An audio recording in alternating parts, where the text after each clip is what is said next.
done a lot of research about it, and I've seen a lot of anthropomorphic animal species, even from like first party content from Wizards of the Coast, and a lot of it kind of falls into what I would call the trap of they just represent what that animal can do in relation to humans.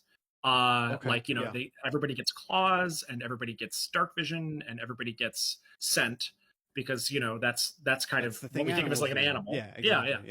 Yeah. And I think that those things are cool, and I think that I love that content. I wanted to challenge myself to make it so that even if you weren't a huge fan of that animal, you could read our species and find something interesting. It's actually kind of funny you bring up bat, because I think bat is like one of my favorite examples of it.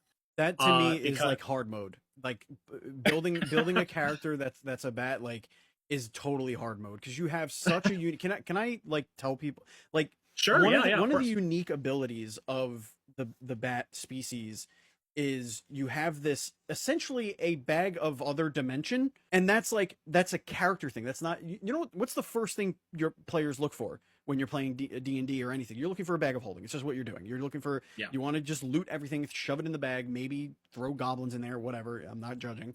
And this bat species, I'm looking at it, I'm like, wait, hold up. Like by default, I could have a pocket that is tied to Mhm. the astral sea that I could shove stuff in and carry with me. And of course, there's wings, and then there's, you know, the echoes, which you do a very unique. It's not just a simple echolocation situation, right? Like you do something a little bit unique with it. Well, that's the main thing is that like the bat is my favorite example of kind of uh, adding something more than just the what you'd expect from the animal's traits. So I wanted to come up with mechanics that wouldn't necessarily affect the problem solving or combat aspects of the game. Those are the two sort of realms of how content could be quote broken, is like, you know, if it trivializes a combat scenario or if it trivializes a problem solving situation, then, you know, the quintessential example is flight.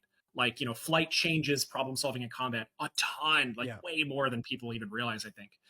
Oh, And I've sorry to cut you off, but almost every game that I play, a DM just straight up bans species with flight.